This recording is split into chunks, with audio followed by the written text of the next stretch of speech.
Hello guys, हमारे channel पर आपका हार्दिक हार्दिक स्वागत है। इस वीडियो के अंतर्गत हम आपको कक्षा 9th जो वार्षिक परीक्षा है 2021-22 है उसके हिंदी विषय के प्रश्न पत्र के क्वेश्चंस के आंसर बताने जा रहे हैं। तो चलिए बिना विलंब किए हम 1 बाय 1 आपको इन क्वेश्चंस के आंसर बता देते हैं। सबसे पहला क्वेश्चन है, सही विकल्प चुनकर लिखिए। हिंदी साहित्य का सर्वाधिक लोकप्रिय महाकाव्य कौन सा है? तो हिंदी साहित्य का सर्वाधिक लोकप्रिय महाकाव्य रामचरितमानस है, जिसकी रचना तुलसीदास ने की है। और काव्य के भेद माने गए हैं, तो काव्य के 2 भेद माने गए हैं, दृश्य काव्य और श्रव्य काव्य, जैसा कि आप लोग जानते हैं। गद्य हमारी स्वाभाविक है क्या अभिव्यक्ति है? जब हम किसी बात को सरलता और सहजता से बिना लय और राग के अभिव्यक्त करते हैं तो वो स्वाभाविक अभिव्यक्ति होती है। तो गद्य हमारी क्या होती है? स्वाभाविक अभिव्यक्ति होती है। कमल का पर्यायवाची क्या होता है? तो पंकज होता है। और पंकज यानी पंक यानी कीचड़ में जन्मा हुआ, तो जो कीचड़ में जन्मा होता है वो कमल होता है। हम जानते हैं कि कमल कहाँ पर पाया जाता है? कीचड़ में होता है। छायावाद के प्रमुख, यहाँ पे हमारा अगला क्वेश्चन है, छायावाद के प्रमुख कवि है कितने हैं? 4 हैं। उसके बाद माटी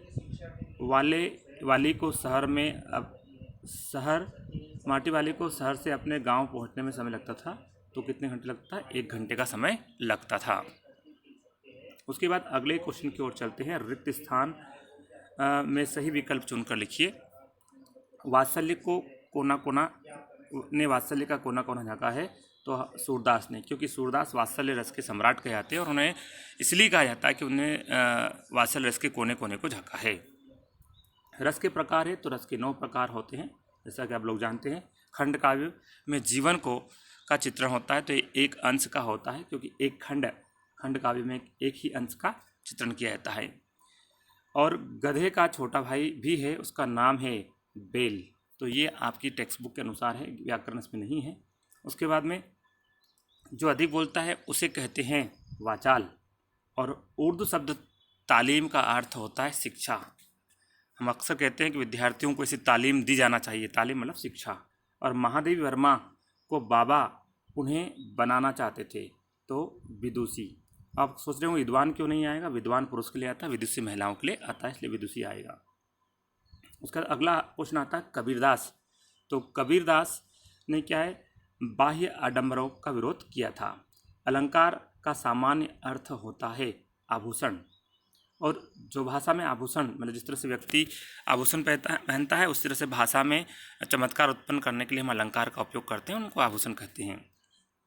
लेखक की नज़र अटक गई, तो प्रेमचंद के फटे जूते पर। उसके बाद में लेखक अगला प्रश्न है, इंद्र का पर्यायवाची क्या होता है? तो सुरपति। और माटी वाली की विधा है, तो ये क्या है? कहानी। और दांत खट्टे करना ने परास्त करना, इस तरह से। अगला प्रश्न है, एक वाक्य में उत्तर लिखिए। बीजक किसकी रचना है? कबीरदास जी की प्रमुख एक फेमस रचना है। एक खंड काव्य का नाम लिखिए, पंचवटी, जिसकी जो मैथिली गुप्त ने रचना की है, आप जानते हैं। और हिंदी का उपन्यास सम्राट किसे कहा जाता है? तो मुंशी प्रेमचंद को हिंदी उपन्यास का सम्राट कहा जाता है। और कहानी सम्राट भी प्रेमचंद को ही कहा जाता है। प्रत्यय शब्द में कहाँ जुड़ता है? तो उपसर्ग पहले जुड़ता है और प्रत्यय पीछे जुड़ता है। दूध वाला में वाला क्या प्रत्यय होता है। लेखिका ने अपनी नानी को क्यों नहीं देखा? क्योंकि वह स्वर्ग चली गई थी, यानी वो उनका देहांत तो हो गया था। उसके बाद श्यामाचरण दुबे ने किस विश्वविद्यालय से पीएचडी की उपाधि प्राप्त की? तो नागपुर विश्वविद्यालय से प्राप्त की। गांव में शहरी मेहमान दामाद की तरह सज धज कर कौन आया?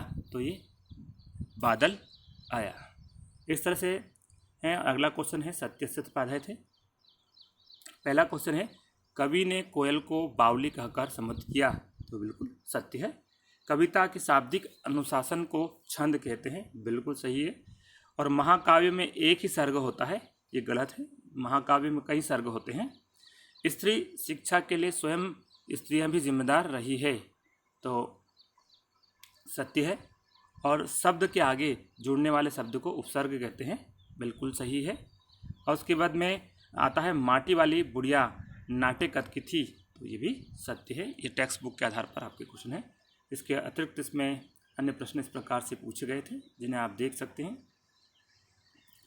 आगे चलिए देखिए, यहाँ पर चौपाई, छंद, व्याकरण उस तरह से आए। महाकाव्य, खंडकाव्य में अंतर पूछा गया। सकर्मक, अकर्मक, ट्रांजिटिव, इंट्रांजिटिव वर्ब जिसे इंग्लिश में कहा जाता है, ये पूछे गए थे। और इस तरह से इसमें संदर्भ प्रसंग सहित व्याख्या के प्रश्न पूछे गए थे। और पूरा पेपर आप देख लीजिए, इस तरह से था जिसमें क्वेश्चन आए थे। हमारे इस वीडियो को देखने के लिए आप लोगों का बहुत बहुत धन्यवाद साथियों। जय हिंद, जय भारत।